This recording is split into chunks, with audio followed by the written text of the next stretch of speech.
am going to do a review of a book that my book club that I'm in. Uh, our book club is called Well Read. This was our January selection, and it's called The Day the Street Stood Still by Jacarvius Coleman.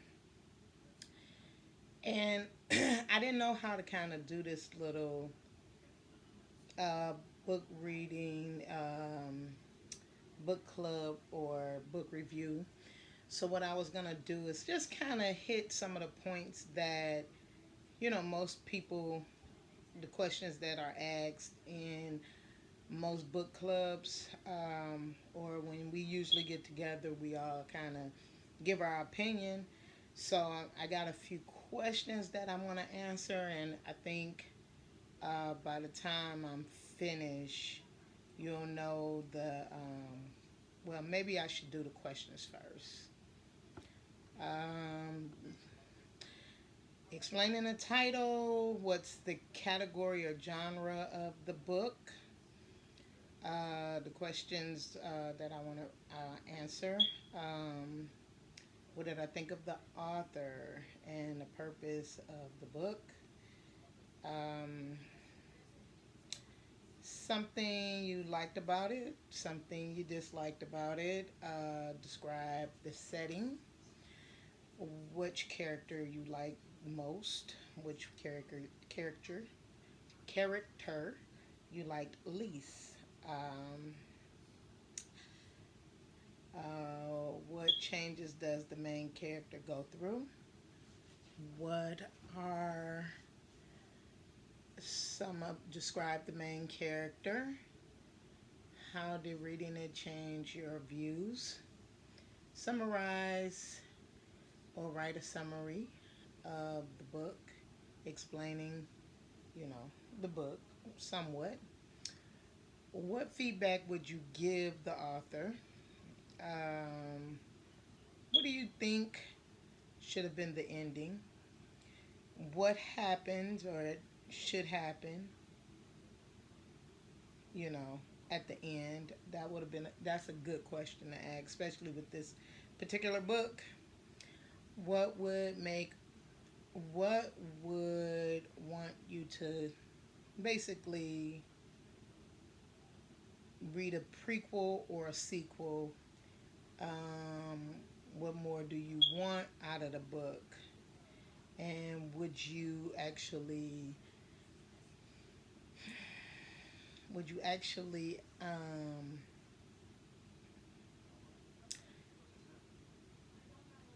give this title or recommend this book to someone else? And again, this wasn't, we've been kind of out of circulation book club wise because of COVID. So we actually just kind of picked a book someone else asked about, and that started the year off. Like I said, the book is The Day the Street Stood Still by J. Corvius Coleman. I know I'm saying that completely wrong. So, uh, I don't know why the street stood still. I didn't really get the gist of the title. It made no sense. Even throughout the book, there was never a point where, oh, I understand why the street stood still. Um, I think that it would have been great for us to get a better explanation. Um, it's urban fiction. And I know, and I've learned over the years that a lot of urban fiction books, or tales from people who are self published or incarcerated, or, you know, they have someone else publish their works. So there's not a lot of editing. My issue was that's one of the biggest issues that I have with urban fiction is that I think that a lot of these authors that are self-publishing or um, you know, handing their works off to someone else to get published need to actually find someone that's well read or does editing for a cheaper price. That would be a really good help for those of us who read often. Just please and thank you. Just get an editor. Even if it's not an editor, if you know someone who teaches English or they read often and they know how to, check for structural in structural content in books, that would be a great help. The author did a great job of explaining the end results of a drug dealer, which majority of the time we all know the old saying goes, you become your best customer or you end up 6 feet under or jail. It's never really any other options with this situation. I like the beginning of where he explained that the drugs took him and his girl over, and um, how it hurt him to see himself as well as her in that predicament, actually after the way his life really started, regardless to it being the way it was. Because he explained how his mom was kind of like the plug on her block. She actually had the whole block on lock. She knew how to handle herself, and although she was pretty much a woman who was running game, she also had soldiers. So um, he knew how this game go from very early age. The part I hated was when his stupid butts, when he took the shot, the heroin shot on his arm. Are you stupid? I mean, come on now, bro. You ain't this damn ignorant. Trying to prove to his girl that um, she could kick the addiction, but she couldn't. And he just proved that he actually got the addiction on his own as well. So I just thought that was the dumbest thing ever. How do you tell your girl that you want her to quit using heroin? And, you know, anyway, whatever. I liked how they tied the mother's death um, to the ending and explained why and how she got. I think they should have went a little bit more in depth as to why she died, because it wasn't like she was the person, but all of that was kind of explained of why she died. I didn't like the location conversation because I'm from Michigan, but I've never been to Flint, so I couldn't give context. And he didn't really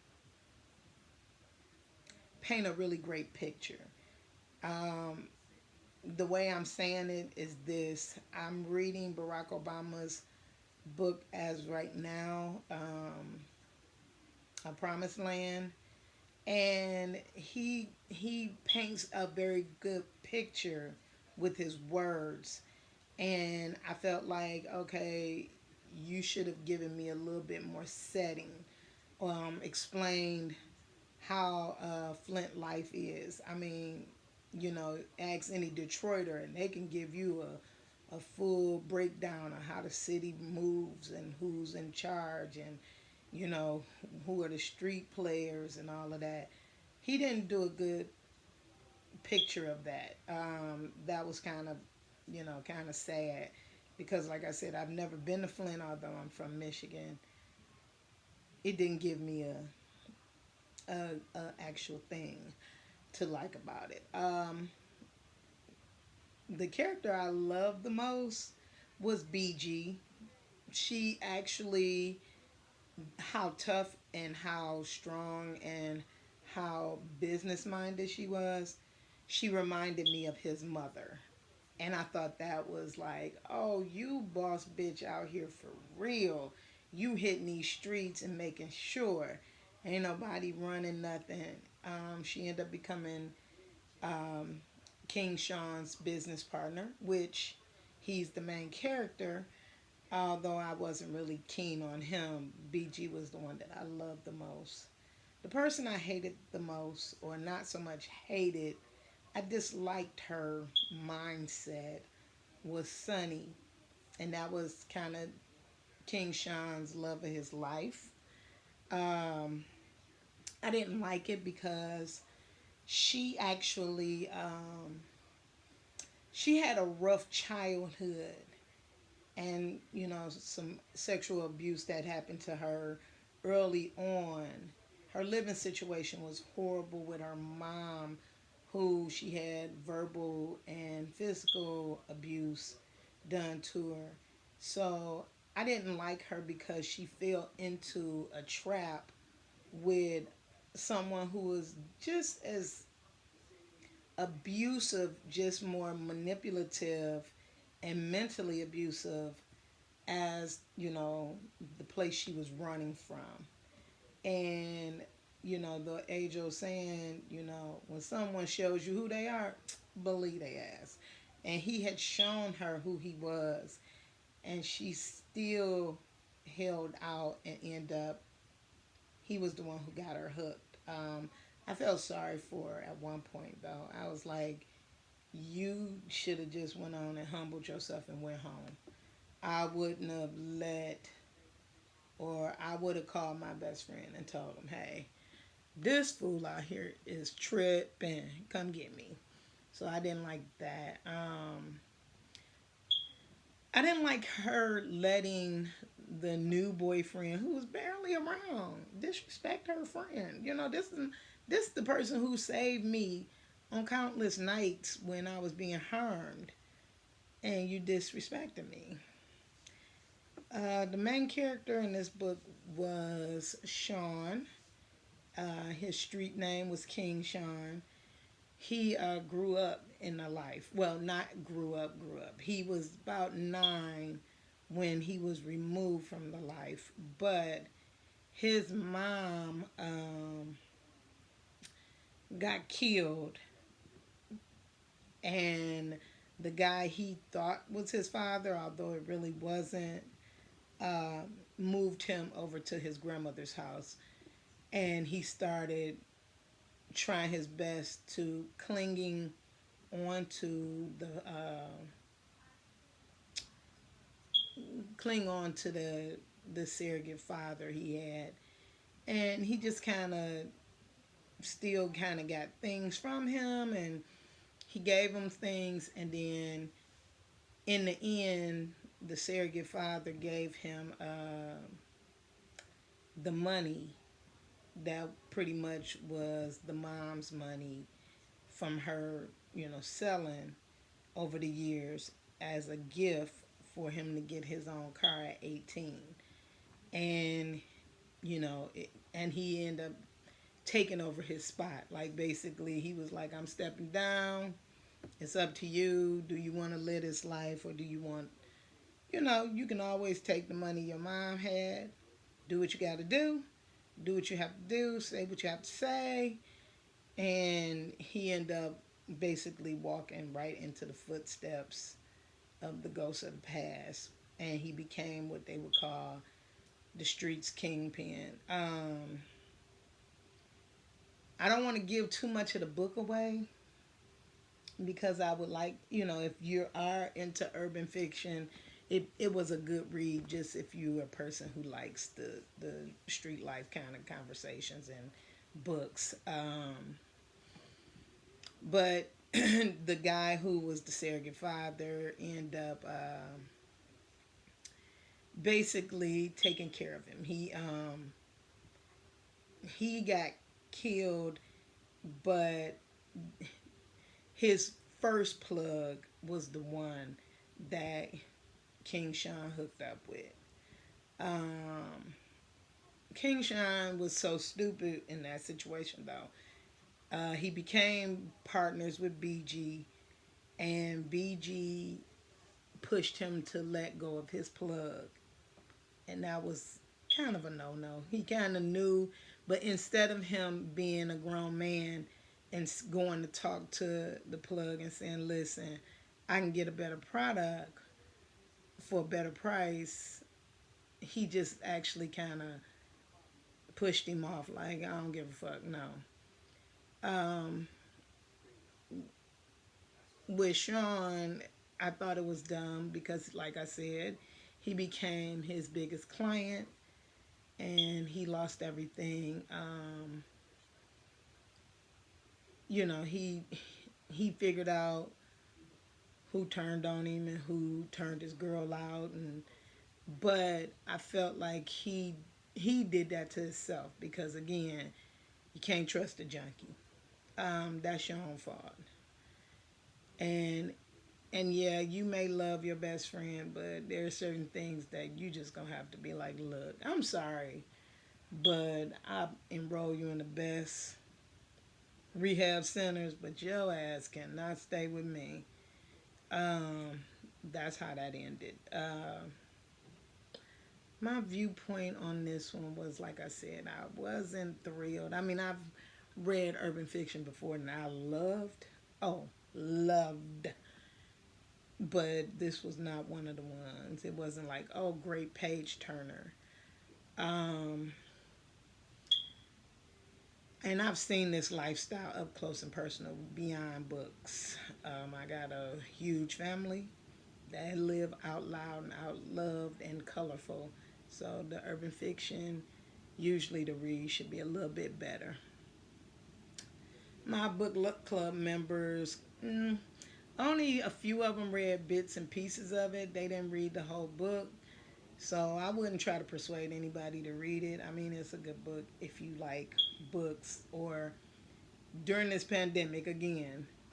Throughout my days as a pandemic person who kind of is locked into the house, um, I literally have, I'm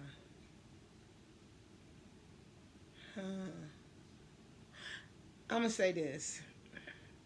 I wouldn't persuade anyone, but if you're just a reader and there's things you just want to read, it's a good read just to read, just for some entertainment for the day.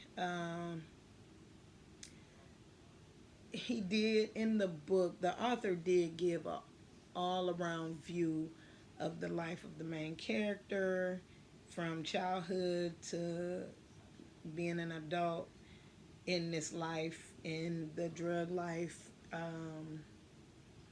It was kind of a deep moment. And so he kind of completed the circle. He gave us from the beginning, like, I love stories that tell you, um,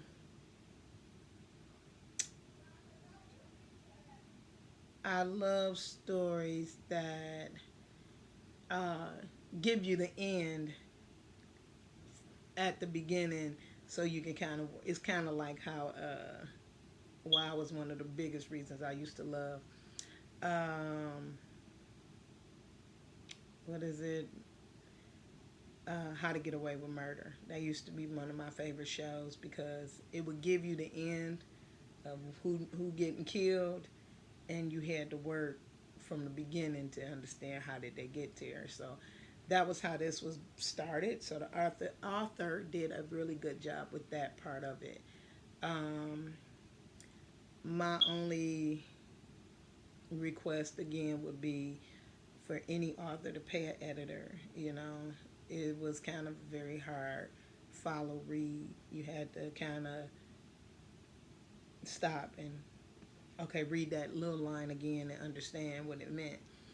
Um, Again, I like books, so that one wasn't the one that I wanted.